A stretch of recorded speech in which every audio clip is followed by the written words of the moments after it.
रूसी सेना action mode में दिख रही है। यूक्रेन रूस में जारी जंग के बीच वायुसेना ने मॉक ड्रिल की। इस सैन्य अभ्यास में रूसी लड़ाकू विमान और जेट शामिल हुए। बाल्टिक बेड़े के रूसी लड़ाकू विमानों ने एक युद्धाभ्यास भी किया। बाल्टिक देशों ने रूस के खिलाफ जंग को लेकर आवाज उठानी शुरू कर दी है। रूस ने चेतावनी देते हुए कहा कि अगर फिनलैंड या स्वीडन नेटो में शामिल होने का फैसला करते हैं तो रूस बाल्टिक देशों के करीब परमाणु हथियार तैनात करेगा। ब्रेकिंग न्यूज आ रही है। रूस ने नेटो और अपने दो पड़ोसी देशों फिनलैंड और स्वीडन को अपने परमाणु हथियारों की धमकी दी है। स्वीडन और फिनलैंड जल्द नेटो से जुड़ सकते हैं और लगातार रूस उन्हें नेटो से दूर रहने की धमकी दे रहा है। लेकिन एक दिन पहले ही दोनों देशों के प्रधानमंत्रियों ने स्वीडन में मुलाकात की और नेटो की सदस्यता की तरफ एक और कदम बढ़ा दिया है। उसी के बाद रूस ने चेतावनी दे दी है कि अगर दोनों देश नेटो का हिस्सा बने तो फिर रूस को फिर से अपनी जल, थल और वायु सेना को मजबूत करना होगा और अपने परमाणु हथियारों को भी इलाके में तैनात करना होगा। कीव से अरुण हमारे साथ जुड़े। अरुण, इस अंतर्राष्ट्रीय राजनीतिक घटना के मतलब आने वाले दिनों में किस तरह से निकाले जाएंगे? जी प्रीति, ये बहुत बड़ी खबर है। रूस ने पहले चेतावनी दी, बाद में धमकी दी, लेकिन फिनलैंड और स्वीडन दोनों पर इसका कोई असर नहीं हुआ। उसके बाद पुतिन ने अपना ब्रह्मास्त्र चल दिया। पुतिन ने इशारों ही इशारों में ये कह दिया कि वो परमाणु बम भी चला सकते हैं। जाहिर सी बात है कि इसी नेटो को लेकर के यूक्रेन और रूस के बीच तनाव हुआ। नेटो की वजह से ही यूक्रेन को रूस का हमला झेलना पड़ा और अब इस तरह के संकेत मिल रहे हैं कि नेटो की वजह से ही स्वीडन और फिनलैंड पर भी आने वाले दिनों में पुतिन हमला कर सकते हैं। मतलब अपनी चेतावनियों का स्वीडन और फिनलैंड पर कोई असर पड़ता न देख पुतिन के खासम खास और रूस के पूर्व राष्ट्रपति दिमित्री मेदवेदेव ने परमाणु हथियारों के जखीरे का जिक्र छेड़कर पूरी दुनिया में सनसनी फैला दी। उन्होंने दो टूक कहा कि उनके दोनों पड़ोसियों के नेटो से जुड़ने पर यूरोप के सुरक्षा के समीकरण बिगड़ेंगे, जिसे सुधारने के लिए रूस को इलाके में अपने परमाणु हथियार भी तैनात करने पड़ेंगे। मतलब पुतिन के सिपह सालार ने सीधे सीधे परमाणु जंग की धमकी ही दे डाली ताकि फिनलैंड और स्वीडन जैसे देश जिनके पास परमाणु हथियार तो दूर रूस का सामना करने की सैन्य ताकत ही नहीं है, वो नेटो से जुड़ने का ख्याल अपने जहन से निकाल दें। दिमित्री मेदवेदेव रूस की सिक्योरिटी काउंसिल के डिप्टी चेयरमैन का पद संभाल रहे हैं। ऐसे में उन्होंने साफ कहा कि अगर दोनों देश नेटो से जुड़े तो रूस भी हाथ पर हाथ धरे बैठा नहीं रहेगा और अपनी सुरक्षा के लिए बाल्टिक सागर में अपने परमाणु हथियार उतार देगा और तो और अपनी सेनाओं की तैनाती भी बढ़ाएगा। बाल्टिक सागर अटलांटिक महासागर का हिस्सा है, जिसके इर्द गिर्द स्वीडन, फिनलैंड, रूस, Estonia, Latvia, Lithuania, Poland, Germany और डेनमार्क जैसे देश आते हैं। रूस की चेतावनी के बाद हर तरफ सनसनी फैल गई है कि कहीं यूक्रेन के बाद यूरोप के उत्तर में भी जंग का मोर्चा न खुल जाए। हालांकि लिथुआनिया ने दावा किया है कि रूस काफी पहले ही इस इलाके में अपने परमाणु हथियार तैनात कर चुका है। ऐसे में उसकी धमकी में कुछ नया नहीं है। असल में स्वीडन और फिनलैंड रूस के दोनों ही पड़ोसी दूसरे विश्व युद्ध के बाद से ही कभी भी किसी भी खेमे का हिस्सा नहीं रहे। मतलब दोनों हमेशा तटस्थ रहे, लेकिन जब रूस ने यूक्रेन पर हमला बोला तो दोनों देशों ने नेटो से जुड़ने का मन बना लिया। मतलब अमेरिका की टीम में शामिल होने का फैसला कर लिया। अब रूस कैसे अपने पड़ोसियों को अपने दुश्मन अमेरिका के पाले में जाने दे, इसलिए वो लगातार स्वीडन और फिनलैंड को नेटो से दूर रहने की धमकी दे रहा है। दिक्कत यह है कि रूस अपनी पश्चिमी सीमा पर नेटो देशों से घिरा हुआ है। उसके पड़ोस में नॉर्वे, एस्टोनिया, लातविया, लिथुआनिया और पोलैंड नेटो के सदस्य हैं। गिनकर बस फिनलैंड, स्वीडन, बेलारूस और यूक्रेन ही है जो नेटो का सदस्य नहीं है। बेलारूस तो रूस का दोस्त है और यूक्रेन को नेटो से जुड़ने के लिए रोकने के लिए तो रूस ने उस पर जंग ही छेड़ी हुई है। ऐसे में अगर स्वीडन और फिनलैंड भी नेटो से मिल बैठे तो रूस के लिए बहुत बड़ी मुसीबत खड़ी हो जाएगी, क्योंकि नेटो के अमेरिका, ब्रिटेन, फ्रांस और बाकी सदस्य देशों की फौजें स्वीडन और फिनलैंड में तैनात हो सकेंगी और रूस बुरी तरह से घिर जाएगा। रूस की भीषण बमबारी की वजह से कई इमारतें तबाह हो चुकी हैं। इसी बीच खार्किव से एक दिल दहला देने वाली तस्वीर सामने आई है। दरअसल एक शख्स ने अपने बर्बाद हो चुके अपार्टमेंट से सामान लाने के लिए अपनी जान की बाजी लगा दी। वो पाइप के सहारे बिल्डिंग से उतर रहा होता है, तभी जर्जर हो चुकी बिल्डिंग का एक फ्लोर धड़ाम से गिर जाता है। हालांकि इस हादसे में शख्स की जान बाल बाल बच गई। ये वीडियो सोशल मीडिया पर तेजी से वायरल हो रहा है। यूक्रेन की जंग छिड़ते ही अमेरिका की कमजोरी दुनिया के सामने आ गई। सुपर पावर अमेरिका की सबसे बड़ी कमजोरी बनता दिख रहा है तेल। लेकिन इस कमजोरी को दूर करने के लिए बाइडेन को खून का घूंट पीना पड़ सकता है। खबर है कि ईरान के कच्चे तेल पर अमेरिका की नजर है। लेकिन ईरान से तेल लेने के लिए अमेरिका को एक दुश्मन से हाथ मिलाना होगा। पिछले 5 दशक से चल रही अदावत को भूलना होगा। बाइडेन को वो करना होगा जो करने के बारे में उन्होंने कभी सपने में भी नहीं सोचा होगा। मतलब ये कि पुतिन को टक्कर देने के लिए बाइडेन वो कर सकते हैं जिसकी उम्मीद तो क्या, कल्पना करना भी मुश्किल है। वो ईरान जिसे ट्रंप आतंकी देश कहते रहे, वही ईरान जिसके साथ हुई न्यूक्लियर डील को अमेरिका ने एक तरफा तोड़ दिया, वही ईरान जिस पर पूरे मध्य एशिया की शांति बिगाड़ने के आरोप लगते रहे, वही ईरान जिसे आतंकी संगठनों की बैसाखी कहा जाता रहा, वही ईरान जिस पर अमेरिका ने सख्त आर्थिक प्रतिबंध लगाए हुए हैं, और वही ईरान जिससे अमेरिका के कई दोस्त जंग लड़ने की तैयारी कर रहे हैं। अब अमेरिका को उसी ईरान के साथ हाथ मिलाना पड़ सकता है, क्योंकि ईरान ही वो मुल्क है जो फिलहाल अमेरिका के काम आ सकता है। अमेरिका को कच्चे तेल और नेचुरल गैस का एक बहुत बड़ा स्टॉक चाहिए, वो भी बहुत ही कम वक्त में, ताकि रूस पर यूरोप की निर्भरता को कम किया जा सके और रूस को आर्थिक प्रतिबंधों की तपिश महसूस करवाई जा सके। लेकिन अमेरिका अब तक न तो यूरोप से रूस को अलग कर पाया है और न ही रूस की अर्थव्यवस्था पर कोई बड़ी चोट कर पाया है, जिसकी साफ वजह है कच्चा तेल और नेचुरल गैस। यूरोप की मजबूरी है कि उसे रूस से ही कच्चा तेल और नेचुरल गैस खरीदना है। अमेरिका की अपील मानकर रूस से कारोबारी रिश्ते बंद तो किए जा सकते हैं, लेकिन अमेरिका के पास यूरोप को देने के लिए तेल और गैस नहीं है। मतलब ये कि यही कच्चा तेल और नेचुरल गैस पुतिन की सबसे बड़ी ताकत है और बाइडेन की सबसे बड़ी कमजोरी। हालांकि खबर ये है कि बाइडेन अपनी इस कमजोरी पर बहुत तेजी से काम करना चाहते हैं। अमेरिका अपने पास कच्चे तेल और नेचुरल गैस का इतना बड़ा स्टॉक जमा करना चाहता है जिससे रूस पर यूरोप की निर्भरता को कम किया जा सके। इसके लिए उन्हें जरूरत है ईरान की, जिसे पिछले कई दशकों से अमेरिका दुनिया के लिए बड़ा खतरा बताता रहा है। अब तक ईरान पर बाइडेन की नीति में भी नरमी के कोई संकेत पहले कभी नहीं मिले थे।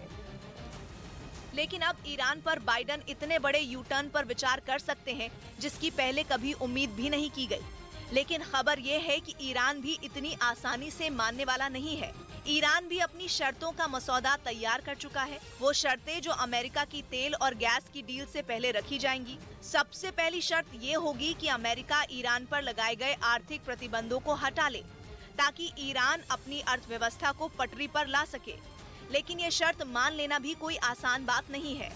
अगर आर्थिक प्रतिबंध हटा लिए गए तो इसका असर सिर्फ ईरान पर नहीं बल्कि सऊदी अरब और संयुक्त अरब अमीरात पर भी पड़ेगा। दोनों को अमेरिका का फैसला बिल्कुल पसंद नहीं आएगा, क्योंकि दावा ये है कि ईरान के पास पैसे का आसान रास्ता बना तो यूएई और सऊदी अरब के खिलाफ उसकी जंग और तेज होगी। विद्रोहियों को ज्यादा हथियार पहुंचेंगे। खतरा ये भी है कि ईरान ज्यादा तेजी से परमाणु बमों का जखीरा बनाएगा। इजराइल भी ऐसे मुल्कों में है जो ईरान का रास्ता आसान होने नहीं देगा। इसका मतलब साफ होगा कि बाइडेन के लिए ईरान से किसी भी तरह की सौदेबाजी करना बिल्कुल भी आसान नहीं होगा। सबसे बड़ी बात तो ये है कि अमेरिका में कुछ ही महीनों में मिड टर्म इलेक्शन होने हैं, जिनमें बाइडेन के सामने एक बार फिर लोगों का भरोसा जीतने की बड़ी चुनौती होगी। चुनाव में जाने से पहले ही बाइडेन के लिए यूक्रेन जंग गले की हड्डी बन चुकी है। ऊपर से अगर ईरान पर नरमी बरती गई तो इसे अपने आप में अमेरिका की बड़ी हार के तौर पर देखा जाएगा। माना यही जाएगा कि लंबे वक्त तक प्रतिबंध लगाने के बाद भी ईरान का कुछ नहीं बिगाड़ पाए और आखिरकार अमेरिका ने ही हार मान ली। अगर ईरान से डील नहीं होती है तो पुतिन के सामने सुपर पावर अमेरिका का सरेंडर दिखने लगेगा। बाइडेन की यही मजबूरी ईरान के लिए मोलभाव का मौका बनी हुई है। ईरान अमेरिका से वो सब कुछ करवाना चाहता है जो वो करवाना चाहता है। असल में अमेरिका अपने रिजर्व तेल भंडार को खर्च नहीं करना चाहता। ऐसे में जब उसने रूस पर प्रतिबंध लगाया तो तेल के लिए ईरान की तरफ हाथ बढ़ाया। ईरान अमेरिका की इस मजबूरी को समझ गया और उसका फायदा उठाने की कोशिश करने लगा। ऐसे में बाइडेन अपनी ही चाल में फंसते नजर आ रहे हैं। इतना तय है कि अमेरिका का पलड़ा इस मोलभाव में कुछ कमजोर है, लेकिन अगर अमेरिका ईरान के आगे झुक गया तो मध्य एशिया में एक नई जंग का मोर्चा खुल जाएगा। 51 दिन बाद यूक्रेन पूरी तरह बर्बाद हो चुका है। कई शहरों में सिर्फ मलबों के ढेर ही दिखाई दे रहे हैं। मारिउपोल भी रूसी हमले की वजह से खंडर में तब्दील हो चुका है। यहां तक कि मारिउपोल की ऐतिहासिक इमारतें भी ब्लास्ट में तबाह हो चुकी हैं। रूस उन इलाकों में भी हमले कर रहा है जहां नागरिक अपनी जान बचाने के लिए छिपे हुए हैं। मारिउपोल के नागरिकों के पास रोजमर्रा की चीजों के लिए काफी मुश्किलों का सामना करना पड़ रहा है। लोगों का कहना है कि वो खाना बनाने के लिए पेड़ों से गिरे पत्ते का इस्तेमाल कर रहे हैं। तो वहीं रूस के राष्ट्रपति व्लादिमीर पुतिन ने पहली बार खुलकर तेल के अर्थशास्त्र पर बात की। आर्थिक प्रतिबंधों के बाद रूस का कच्चा तेल कहां जाएगा और कैसे जाएगा, रूस ने दुनिया को अच्छी तरह समझा दिया और साफ संकेत दे दिया कि प्रतिबंधों के आगे रूस का झुकने का कोई इरादा नहीं है। रूस ने साफ कर दिया कि उसके पास प्रतिबंधों से निपटने का पूरा प्लान तैयार है। असल में रूस को सबसे ज्यादा तकलीफ आर्थिक प्रतिबंधों से नहीं बल्कि कच्चे तेल पर लगे बैन की वजह से हुई। लेकिन पुतिन के बयान से साफ हो गया कि उनकी तैयारी इससे आगे की है। अमेरिका, कनाडा, ब्रिटेन और ऑस्ट्रेलिया ने रूस से कच्चे तेल के इंपोर्ट पर पूरी तरह बैन लगा दिया है। अब रूस के सामने अचानक संकट ये खड़ा हुआ कि पश्चिमी देशों की तरफ उसका जो तेल पहुंचा करता था वो उसका क्या करे। इसके लिए पुतिन ने रूस की तैयारियां खुलकर बताई और ये साफ कहा कि उनके देश को इस फैसले से तकलीफ जरूर होगी, लेकिन इस तकलीफ का हल भी उन्होंने निकाल लिया। मोटे तौर पर इस समस्या के समाधान के लिए उन्होंने 2 रास्ते निकाले हैं। पहला तो ये कि अपने देश में तेल की खपत बढ़ाई जाए। तेल की खपत बढ़ाने के लिए रूस अपने देश में कई तरह के उद्योगों को बढ़ावा दे सकता है। दूसरी बात ये कि नए ग्राहक खोजे जाएं। असल में नए ग्राहक खोजने की पुतिन की तैयारी भी केवल बयान भर नहीं है, बल्कि रूस पहले से नए ग्राहक खोज भी चुका है। इनमें सबसे बड़ा नाम भारत और चीन का हो सकता है। दोनों दुनिया में सबसे ज्यादा कच्चा तेल इंपोर्ट करने वाले देश हैं। दोनों अगर रूस का तेल खरीद लें तो अमेरिका के कड़े फैसलों से रूस का बाल भी बाका नहीं होगा। ऊपर से इस तरह की डील में फायदा भी दोनों देशों का होगा। इस पर रूस के ऊर्जा मंत्री ने बात की। उन्होंने साफ कहा कि दुनिया में कच्चे तेल का भाव चाहे $80 प्रति बैरल हो या $150 प्रति बैरल, नए ग्राहक या यूं कहिए कि ऐसे देश जो रूस का तेल खरीदने के लिए तैयार हों, उन्हें किसी भी कीमत पर तेल देने के लिए रूस तैयार होगा। किसी भी कीमत का मतलब ये है कि नए ग्राहक बनाने के लिए रूस भारी भरकम डिस्काउंट देने को तैयार है। खबर है कि भारत और चीन के साथ भी उसका सौदा ऐसी ही शर्तों पर हुआ है, जिसके तहत भारत और चीन को सस्ता कच्चा तेल मिल जाएगा और रूस अपना वो तेल बेचने में कामयाब हो जाएगा जो अचानक उसके अपने देश में बेकार हो गया है। मतलब ये वो तेल था जो निकाला जा रहा था अमेरिका और ब्रिटेन को भेजने के लिए, लेकिन अचानक इन देशों ने खरीदने से इनकार कर दिया था। यानी एक ऐसी डील जिसमें खरीदार भी खुश और दुकानदार की भी बल्ले बल्ले। हालांकि तकलीफ अमेरिका की बढ़ गई है, ब्रिटेन, कनाडा और ऑस्ट्रेलिया की बढ़ गई है। इन देशों में अगर कच्चे तेल की सप्लाई का कोई दूसरा रास्ता ना निकला तो समस्या कहीं ज्यादा बड़ी हो सकती है। तेल की किल्लत हो सकती है। ये चिंता इसलिए भी बड़ी है क्योंकि पहले ही आसमान छूती तेल की कीमतों ने अर्थव्यवस्था संभालने में मुश्किल खड़ी कर दी है। मतलब साफ है कि अमेरिका की तरफ से कच्चे तेल पर लगे बैन की तैयारी रूस काफी पहले ही कर चुका था, लेकिन बैन लगाने वाले देशों ने अपने ही पैरों पर कुल्हाड़ी मार ली। पिछले 51 दिन में रूस ने यूक्रेन के न सिर्फ शहरों को बर्बाद किया है बल्कि उसने यूक्रेन की सेना को भी भारी नुकसान पहुंचाया है। रूस के रक्षा मंत्रालय ने दावा किया कि उसे इस युद्ध में यूक्रेन के कई हथियार तबाह कर दिए हैं। रूसी रक्षा मंत्रालय के मुताबिक रूस ने अब तक यूक्रेन के 131 लड़ाकू विमान, 104 helicopter, 245 anti aircraft missile system, 2000 से ज्यादा टैंक और दूसरी बख्तरबंद लड़ाकू गाड़ियों समेत 248 मल्टीपल लॉन्च रॉकेट सिस्टम तबाह कर दिए। रूस के रक्षा मंत्रालय ने यूक्रेन के कई सैन्य ठिकानों को भी बर्बाद करने का दावा किया है।